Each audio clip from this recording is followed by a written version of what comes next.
கரூரில் ஒரு கணக்கு வழக்கு இருக்குன்னா யார் சொல்றாரு? செந்தில் பாலாஜி சொல்றாரு. ஸோ அவங்களுடைய மனநிலையில அவர் செந்தில் பாலாஜி அப்படின்னு அவங்க அவங்க பயப்படுறாங்களா? இதன் தொடர்ச்சியாக தான் இந்த மாதிரி விஷயங்கள்லாம் நடக்குது இல்லை? உண்மையிலேயே செந்தில் பாலாஜியோ அவர் பிரதர் அசோக் குமாரோ நேரடி தொடர்புனா ஏதோ ஆடியோ இல்லை வீடியோ இல்லை சேட்டிங் இல்லை ஃபோன் டிரான்சாக்ஷன்ஸ் ஏதாவது எவிடன்ஸ் இருந்தால் இந்நேரம் இந்த நிர்வாகம் இந்த அரசு கண்டிப்பாக வெளியிட்டிருக்குமா இருக்காதா? சம்மந்தப்பட்ட எம்எல்ஏட்டு காசு கொடுக்கும்போது பிடிச்சாங்களா, பேரம் பேசும்போது பிடித்தாங்களா, ஏற்கனவே அட்வான்ஸாக 10 கோடி கொடுக்கும்போது பிடிச்சிருந்தாங்களா அப்படிங்கிற ஒரு சந்தேகம் எல்லாத்துக்குமே இருக்கு. பேரம் பேசப்பட்டது அப்படிங்கிறது வேற, பேரம் பேசி பணம் கொடுக்குற போது பிடிக்கிறது வேற. பணம் கொடுத்த போது பிடிச்சிட்டாங்க, ஏற்கனவே ஒரு 5-6 எம்எல்ஏக்கு கொடுத்துட்டாங்க, இவர் 5ஆவது தான் இவருது, அப்போதான் வந்து வெளியே தெரிஞ்சிச்சு அப்படிங்கிற ஒரு விஷயம். ஸோ இந்த ஒரு சந்தேகங்கள் பலருக்கும் இருக்கு. இந்த விஷயத்துல அசோக் குமார் நேரடி தொடர்புல இருக்கிறாரா? லீகலா எவிடன்ஸ் எதுவுமே கிடையாது. இந்த சம்பவத்திற்கும் கைது செய்யப்பட்ட நபர்களுக்கும் நீங்க செந்தில் பாலாஜிக்கும் அசோக்கும் சம்பந்தமே இல்லை. அதற்கான எவிடன்ஸ் எதுவுமே கிடையாது. வாக்கு மூலங்கள் அடிப்படையில் இது அவங்கள கைது செய்யறதுக்கும் அவங்கள டேமேஜ் பண்றதுக்கு போலீஸ் முயற்சி பண்ணுது. அதனால கண்டிப்பா முன்ஜாமீன் கிடைக்கும். ஏடிஎம்கே ஆட்கள் எம்எல்ஏக்கள் ரிசைன் பண்றாங்க, அடுத்த நாள் தாவிக்கால சேர்றாங்க, இது எல்லாத்துக்கும் தெரியும். இதை மறைக்கிறதுக்காக திடீர்னு இப்படி ஒரு விஷயம் வந்து நியாயமா அப்படிங்கிறத பப்ளிக் உடைய ஒரு கேள்வியா இருக்கு. டாஸ்மார்க்னாவே அவர் தான் அப்படிங்கிற மாதிரி சொன்ன ஒரு விஷயத்துல இப்போ ஒன்றும் இல்லைன்னு ஆயிடுச்சு. தொடர்ச்சியா என்ன ஆயிடுச்சு, ஹார்ட் டிஸ்க்குமே வந்து பார்த்தீங்கன்னா கருப்பாடுகள் என்னமோ ஒருத்தங்க ஒரு டீம் வந்து இறங்கி அந்த ஹார்ட் டிஸ்கெல்லாம் எடுத்துகிட்டு போயிடுச்சு, நாங்கள் கண்டுபிடிச்சி விடமாட்டோம் அப்படின்னு சொல்லி பேசி பார்த்தாங்க. அந்த விஷயத்து புஷ்ஷுன்னு ஆயிடுச்சு. இப்போ 3ஆவதா கவர்மெண்ட்டு வந்து 3ஆவது சம்பவம் அது. இதில் என்ன வந்து எம்எல்ஏக்கள்லாம் வந்து பேரம் பேசி அதுக்கு முழுக்க மூல காரணம் வந்து இவங்க 2 பேர் தான், அவங்க அண்ணன் தம்பி தான். ரைட்டு, நீங்கள் என்ன வேணாலும் சொல்லுங்கள், எவிடன்ஸை சொல்லுங்கன்றாங்க. இப்போ எல்லாத்தோடைய கேள்வியும் அதுதான்.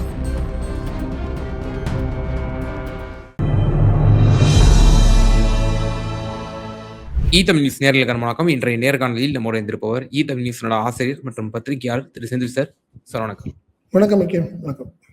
திரு செந்தில் பாலாஜி அவர்களுக்கு திருவல்லிக்கேணி காவல்துறை வந்து ஒரு சம்மன் அனுப்பியிருந்தாங்க, ஆஜராகி விளக்கம் கொடுக்கணும் அப்படிங்கிற பேர்ல. அந்த குதிரை பேர விவகாரத்துல ஏற்கனவே பலரை வந்து அரெஸ்ட் பண்ணியிருந்தாங்க, அதன் அடிப்படையில் கொடுத்துருந்தாங்க. இப்ப நாளை தினம் அந்த சம்மன் படி அவர் வந்து ஆஜராகணும். ஸோ இதுல சட்ட ரீதியாக என்னென்னலாம் வந்து இருக்கு, அவர் கண்டிப்பா ஆஜராக வேண்டுமா அல்லது எக்ஸம்ஷன்ஸ் இருக்கா, நீதிமன்றத்துல முன்ஜாமீன் போட்டிருந்தாங்க, அதோட நிலை என்னவா இருக்கு, எப்படி பாக்குறீங்க? ஆக்சுவலா பாத்தீங்கன்னா ஒரு கடந்த சில நாட்களுக்கு முன்பு யூடியூபர் திருநாவுக்கரசர் திடீர்னு ஐபிடிஎஸ் வந்து ஆக்சுவலா கருத்து கணிப்பு சர்வே நடத்தக்கூடிய ஒரு அமைப்பு, என்ன தனியார் அமைப்பு, அந்த அமைப்புடைய தலைவராக இருந்த திருநாவுக்கரசர் திடீரென கைது செய்யப்பட்டார். அவருடைய சகாக்கள் அப்படின்னு அடுத்தடுத்த ஆட்கள் கைது செய்யப்பட்டாங்க.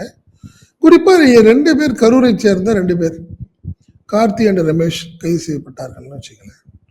திடீர்னு என்ன சொல்லிட்டாங்க, இது எல்லாமே முழுக்க வந்து அதாவது தாவேகா எம்எல்ஏக்கள்கிட்ட இவங்க நேரடியா பேசி பேரம் பேசி 35 கோடி உங்களுக்கு கொடுத்துட்றோம் அப்படின்னு, எந்த கட்சியெல்லாம் இல்லை, இன்னும் மற்றொரு கட்சிக்கு நீங்க வந்து ஆதரவா இருக்கணும், குறிப்பா விரைவில் வந்து சபாநாயகர் மீது ஒரு நம்பிக்கையில்லா தீர்மானம் வரப்போகுது, அப்போ நீங்க எங்களுக்கு சாதகமா இருக்கணும்னு அவங்க பேச்சுவார்த்தை நடத்தினது மாதிரியும், சம்பந்தப்பட்ட எம்எல்ஏ வந்து உடனே போலீஸுக்கு போன் பண்ணி அதன் அடிப்படையில் திருநாவுக்கரசு கைது செய்யப்பட்டதா சொல்றாங்க.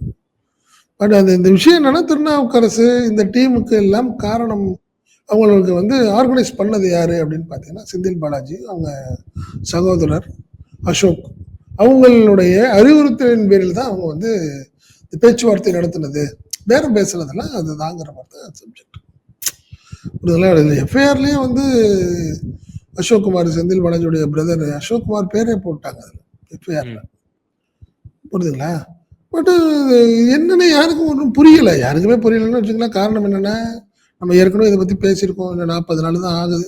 அதிகபட்சம் 60 நாள் ஆக போகுது இந்த கவர்மெண்ட் வந்து. அதுக்குள்ள இப்படி ஒரு பெரிய மூவ் நடக்குமா அப்படிங்கிற ஒரு பெரிய கேள்விக்குறி. இன்னொன்னு, சம்மந்தப்பட்ட எம்எல்ஏட்டு காசு கொடுக்கும்போது பிடிச்சாங்களா, பேரம் பேசும்போது பிடித்தாங்களா, இல்லை ஏற்கனவே அட்வான்ஸா 10 கோடி கொடுக்கும்போது பிடிச்சிருந்தாங்களா அப்படிங்கிற ஒரு சந்தேகம் எல்லாத்துக்குமே இருக்கு. பேரம் பேசப்பட்டது அப்படிங்கிறது வேற, பேரம் பேசி பணம் கொடுக்குற போது பிடிக்கிறது வேற. பணம் கொடுத்த போது குடிச்சுட்டாங்க, ஏற்கனவே ஒரு 5-6 எம்எல்ஏக்கு கொடுத்துட்டாங்க, இவர் 5வது தான் இவருது, அப்பதான் வந்து வெளியே தெரிஞ்சிச்சு அப்படிங்கிற ஒரு விஷயம். ஸோ இந்த ஒரு சந்தேகங்கள் பலருக்கும் இருக்கு. இந்த விஷயத்துல பலருக்கும் சந்தேகமா இருக்கு. சரி, திருநாவுக்கரசு ரைட்டு, அவர் யார் தூண்டுதல் மேல பண்ணாரு, அது அப்புறம் கேள்வி. இந்த விஷயத்துல அசோக்குமார் நேரடி தொடர்புல இருந்தாரா? இல்ல. அசோக்குமாருடன் நேரடி தொடர்பு அப்படின்னு பாத்தீங்கன்னா ரமேஷ் அண்ட் கார்த்தி, அவங்க 2 பேரும். அவங்க எல்லாமே அவங்களாம் உறவினர்கள், எல்லாம் இது கரூர், நாமக்கல், இந்த மாதிரி ஆட்கள். அவங்க எல்லாமே அந்த 2 மாவட்டங்களை சேர்ந்தவர்கள் அவங்கெல்லாம். ஸோ அவங்க தொடர்ந்து கிட்டத்தட்ட 5 வருஷமா 10 வருஷமா இவங்க அசோக்குமாரோடைய தொடர்புல இருக்கிறவங்க, புரியுதுங்களா? ஸோ அவங்க 2 பேரும் நேரடியா போய் பார்க்கல. யாரை பார்க்கல? எம்எல்ஏவை பார்க்கல, எம்எல்ஏட்ட பேசல. யாரு? ரமேஷும் கார்த்தியும். பட் திருநாவுக்கரசு அந்த டீம் தான் போய் அவங்கள்ட்ட பேசினது. அது குறிப்பா என்ன சொல்றாங்கன்னா, வாட்ஸ்அப்ல பேசினாங்க, வாட்ஸ்அப்ல மெசேஜ் பண்ணிக்கிட்டாங்க அப்படிங்கிறது அந்த தகவல்கள் இதெல்லாம், புரியுதுங்களா? ஸோ என்னன்னா, ரமேஷ் அண்ட் கார்த்தி வாக்குமூலத்தின் அடிப்படையில் தான் இப்போ இவங்களை போலீஸ் வந்து தேடுது அப்படின்னு ஒரு தகவல். இது எல்லாமே ஒரு என்ன சொல்ல வருது, எல்லாமே ஒரு ஆணித்தனமான ஒரு ஆதாரங்கள் இல்லாத பட்சத்தில் எப்படி செந்தில் பாலாஜி தம்பியையும் போலீஸ் தேடுது அப்படின்னு பலருக்கும் ஒரு சந்தேகம். ஏன்னா நீ ஒரு விஷயம், பெரிய விஷயம், செந்தில் பாலாஜி அப்படிங்கிறது அவங்களுக்கு இப்போ ஏற்கனவே நல்லபடியாக இவர் சொல்லிட்டார். யார் சொல்லிட்டா? தெளிவாகவே சொல்லிட்டார் ஆதவாரி. எங்களுக்கு ஒரு கணக்கு இருக்கு, கரூர்ல எங்களுக்கு தீர்க்கப்படாத ஒரு கணக்கு இருக்குன்னு ஒரு வார்த்தை சொல்றாரு. கணக்குன்னா ஒரு கணக்கு வழக்குங்கிறதுல என்ன இருக்கு? யார சொல்றாரு? கரூரில் ஒரு கணக்கு வழக்கு இருக்குன்னா யார சொல்றாரு? செந்தில் பாலாஜியை சொல்றாரு. ஸோ அவங்களுடைய மனநிலையில அவரு செந்தில் பாலாஜி அப்படின்னு அவங்க பயப்படுறாங்களா, இல்ல வாண்டனா இந்த மாதிரி விஷயங்கள் பேசுறாங்களான்னு தெரியல. இதன் தொடர்ச்சியாக தான் இந்த மாதிரி விஷயங்கள்லாம் நடக்குது இல்ல. ஏன்னா ஒரு விஷயம், உண்மையிலேயே செந்தில் பாலாஜியோ அவர் பிரதர் அசோக்குமாரோ நேரடி தொடர்புனா ஏதோ ஆடியோ இல்லை வீடியோ இல்லை சேட்டிங் இல்லை ஃபோன் டிரான்சாக்ஷன்ஸ் ஏதாவது எவிடன்ஸ் இருந்தால் இந்நேரம் இந்த நிர்வாகம், இந்த அரசு கண்டிப்பா வெளியிட்டு இருக்குமா இருக்காதா? சும்மா சொல்றோம், நம்மளும் பேசிக்கோமே, கண்டிப்பா வெளியே வந்திருக்கும். ஏன்னா அவரை டேமேஜ் பண்ணணும். இதுல வந்து முழுக்க செந்தில் பாலாஜியை வந்து இன்னைக்கு அவர் மேல ஒரு இமேஜை வந்து வேற மாதிரி கொலாபஸ் பண்ணணும். அதுதான் நீங்க ஏற்கனவே 10 ரூபா அப்படின்னு சொல்லி பார்த்தீங்க. அதுக்கப்புறம் இந்த கவர்மெண்ட் வந்ததுக்கு அப்புறம் தான் அந்த 10 ரூபா யாரு கேட்கறா, எதுக்காக கேட்கறாங்க, அவருக்கும் செந்தில் பாலாஜிக்கும் அது சம்பந்தம் இருக்கா அப்படிங்கிறது எல்லாத்துக்கும் தெரிஞ்சிருச்சு. 99% எல்லாத்துக்கும் தெரிஞ்சிச்சு. ஆஹா, அவரு கேட்டா கொடுக்கலங்க, இவங்களா கேட்டிருக்கத வேற மாதிரி டேமேஜ் பண்ணாங்க அவர், புரியுதுங்களா? இப்போ அதே மாதிரி டாஸ்மார்க்னாவே அவர் தான் அப்படிங்கிற மாதிரி சொன்ன ஒரு விஷயத்துல இப்போ ஒன்றும் இல்லைன்னு ஆயிடுச்சு. தொடர்ச்சியா என்ன ஆயிடுச்சு, ஹார்ட் டிஸ்க்குமே வந்து பாத்தீங்கன்னா கருப்பாடுகள் என்னமோ ஒரு டீம் வந்து இறங்கி அந்த ஹார்ட் டிஸ்க்லாம் எடுத்துட்டு போயிடுச்சு, நாங்க கண்டுபிடிச்சு விடமாட்டோம் அப்படின்னு சொல்லி பேசி பார்த்தாங்க. அந்த விஷயத்து புஷ்ன்னு ஆயிடுச்சு.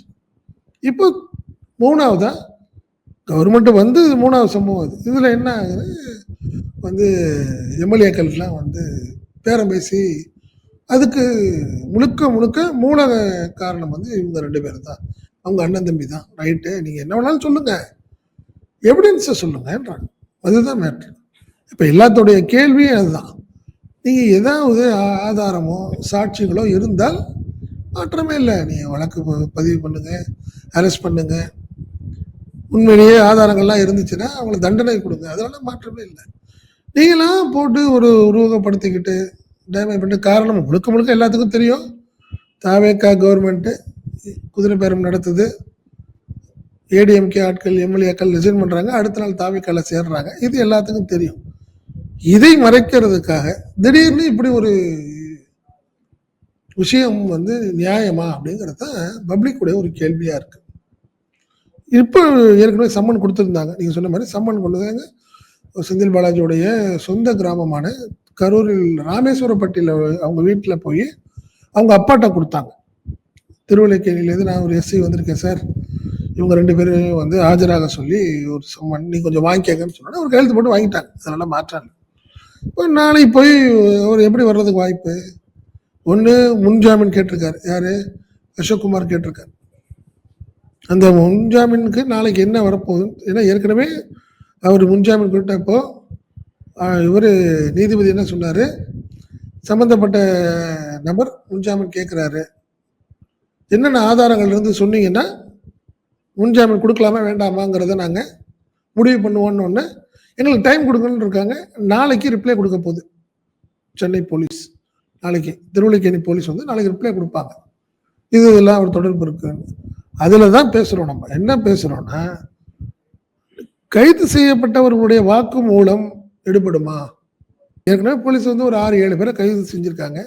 அந்த 6-7 பேரில் யாராவது சிலர் வந்து நான் அவர் தான் சொன்னார், இவர் தான் சொன்னார் அப்படின்னு நீங்கள் சொன்னதன் அடிப்படையில் ஒரு செந்தில் பாலாஜியாக இருக்கட்டும், பிரதர் அசோகாவாக இருக்கட்டும், அவங்கள அரெஸ்ட் பண்ண முடியுமா?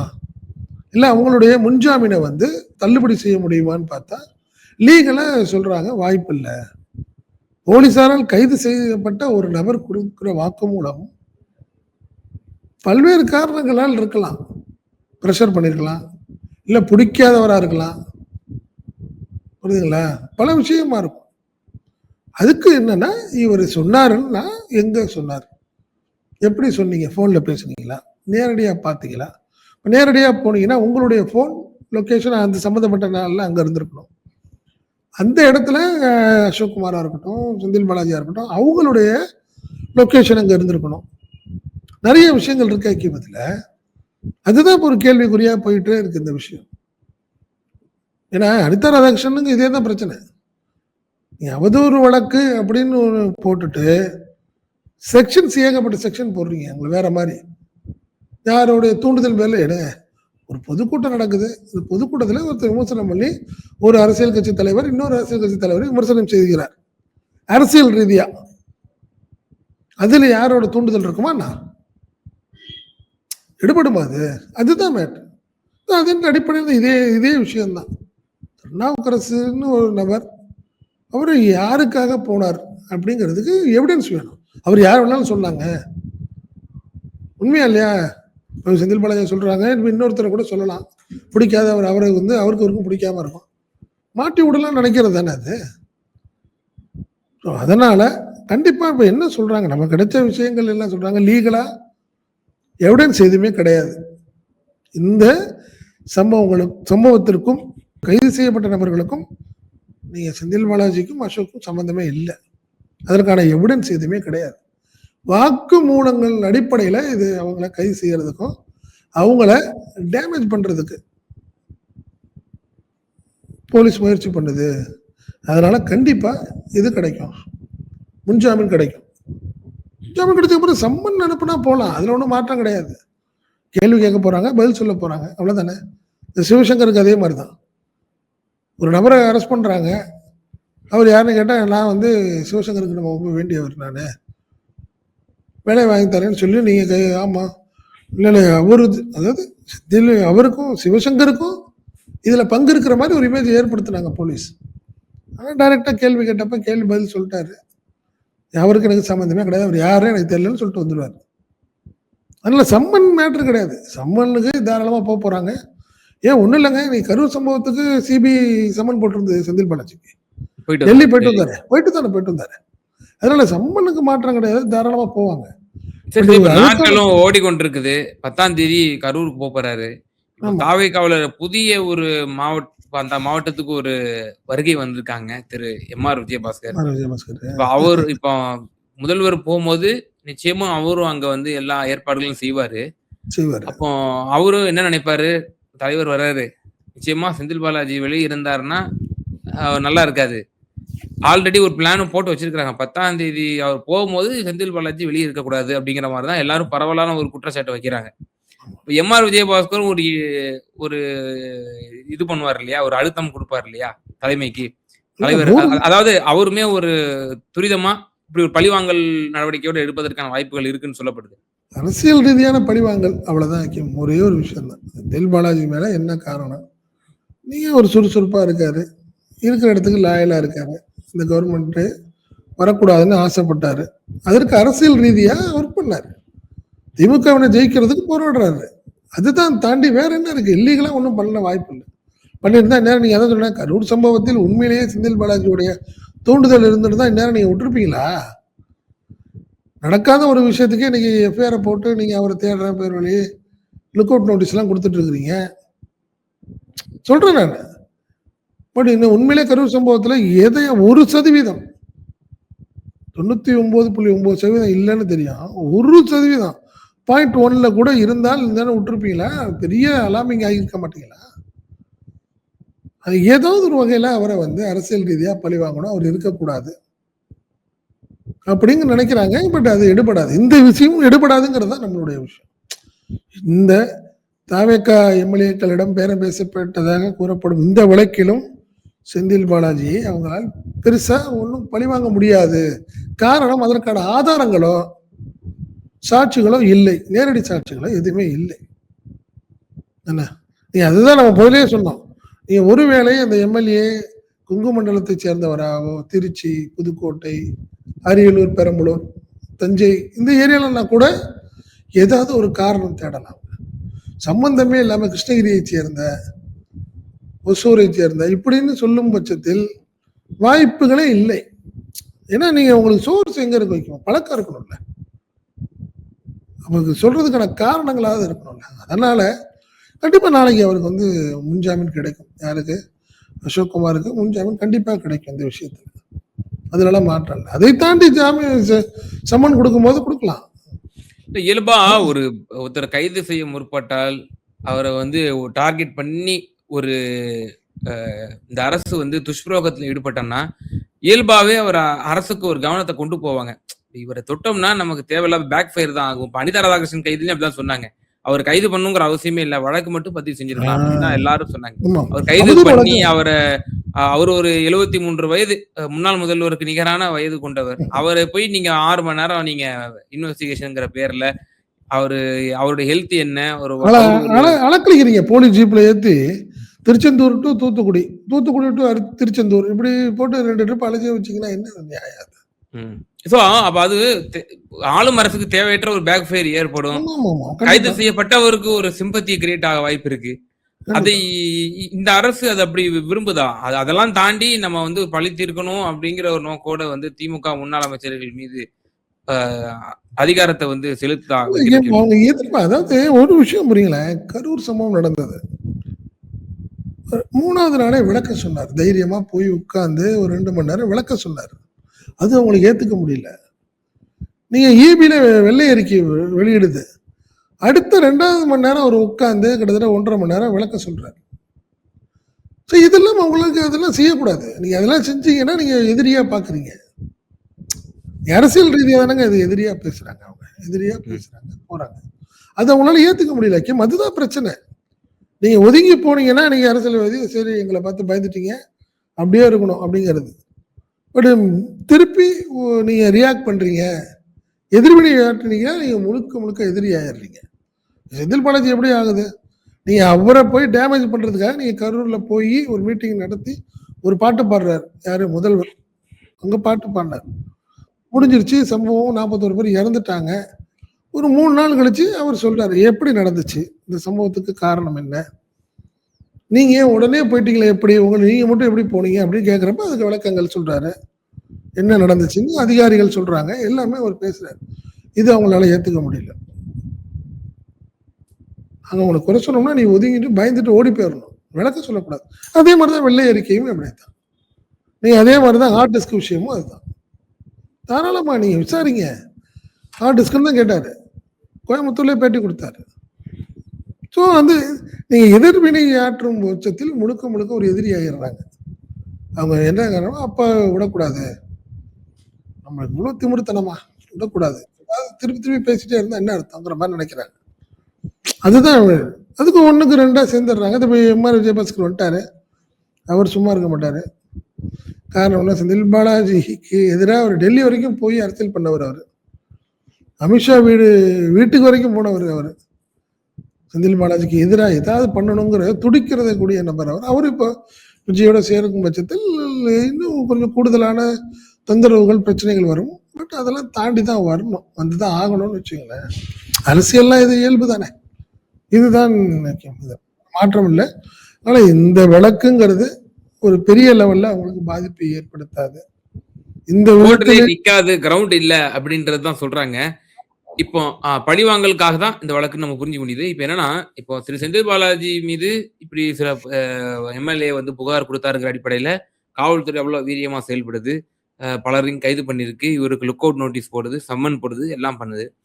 ஆனா இதே போல பல சார்ஜஸ் வந்து நாகர்கோயில் எம்எல்ஏ ஆஸ்டின் அவர்கள் வச்சிருக்கிறாரு. அப்ப அவரு சொன்ன ஒரு புகாருக்கு என்ன நீங்க வந்து ஆக்ஷன் எடுக்க போகுது போலீஸ்? ஓஎஸ் மணியன்ட்ட போய் பேரம் பேசிருக்காங்க அப்படின்னு சொல்லி அவரும் அதிமுக சார்பில் ஒரு இது சொல்றாங்க. அதுக்கு என்ன அப்போ, அதுக்கு என்ன இந்த காவல்துறை என்ன செய்ய போகுதுங்கிற ஒரு கேள்வி இருக்கு.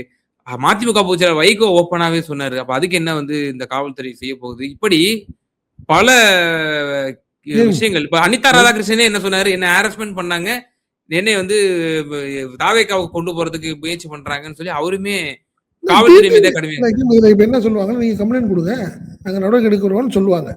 ஏங்க நீங்க ஏற்கனவே டிடிவி கொடுத்தாருங்க, டிடிவி கொடுத்தாரு, வழக்கு கொடுத்தாரு, எஃப்ஐஆர் போட்டிருக்கிறாங்க. தன்னுடைய கட்சியை சேர்ந்த எம்எல்ஏவை கடத்திட்டு போனாங்க, மிரட்டி கையெழுத்து வாங்கினாங்கன்னு ஒரு ஆடியோ வீடியோ வெளியிட்டார் அவர். பட்டம்பாக்கம் போலீஸு எஃப்ஐஆர் போட்டாங்க, அதில் கம்ப்ளைண்ட் பண்ணாங்க. என்ன கவர்னரே சொன்னார், விளக்கம் போடுங்க பண்ணுங்கன்னு சொன்னார். ஏன்னா இந்த மாதிரி விஷயங்கள் நடந்துச்சுன்னு வச்சுங்க, அதனால அவங்களுக்கு தேவைன்னா எடுத்துக்குவாங்க, அதை இல்லைன்னா எடுக்க மாட்டாங்கல்ல. கேட்டப்ப என்ன சொல்லுவீங்க நீங்க, நீங்க எஃப்ஐஆர் நீங்க கம்ப்ளைண்ட் கொடுங்க. ஓப்பனா சொல்லியிருக்காரு யாரு, அனிதா ராதாகிருஷ்ணன் ஓப்பனா சொல்லிட்டாரு. நேற்று ஆஸ்டின் சம்பந்தமா ஆலந்தூர் பாரதி ஓப்பனா பேசினாரு, கவர்னர்டே சொல்லியிருக்காங்க. பட் எப்போ அவங்க தேவைப்படுதோ அப்போதானே எடுத்துக்குவாங்க. இதெல்லாம் அது எல்லாத்துக்கும் தெரிஞ்சது தானே ஐக்கியம், வேண்டாத மருமகள் அப்படிங்கிறது தான். நம்மளுடைய நிலைமையெல்லாம் அப்படிதான், செந்தில் பாலாஜியோட நிலைமையில அதுதான். ஒரு ஆக்டிவா அரசியல் பண்ணக்கூடாதுன்னு நினைக்கிறாங்க. 5 வருஷம் எங்களை ஆக்டிவா பண்ணக்கூடாது, ஒதுங்கி போயிரு, அவ்வளவுதான். நீ எங்களுக்கு விதண்ட விதமா நீ பண்ணினா நாங்கள் விட மாட்டோங்கிறது தான் ஒரு நிலைப்பாடா இருக்கு தாவேக அரசு. இந்த வழக்கிலும் தாவேக அரசு கண்டு ஒரு பெரிய லெவலில் அவங்களுக்கு வந்து லாபம் கிடைக்க போற வாய்ப்பில்லை. இது செந்தில் பாலாஜி தரப்புக்கு தான் மீண்டும் ஒரு லாபமா இருக்க போகுது அப்படிங்கிறது தான் நம்மளுடைய பார்வை. நிச்சயமா சார், பல்வேறு விவகாரங்கள் நேயர்களுக்கு ரொம்ப தெளிவாக உங்களோட கருத்துக்களை பகிர்ந்தீங்க. ரொம்ப நன்றி. நன்றி.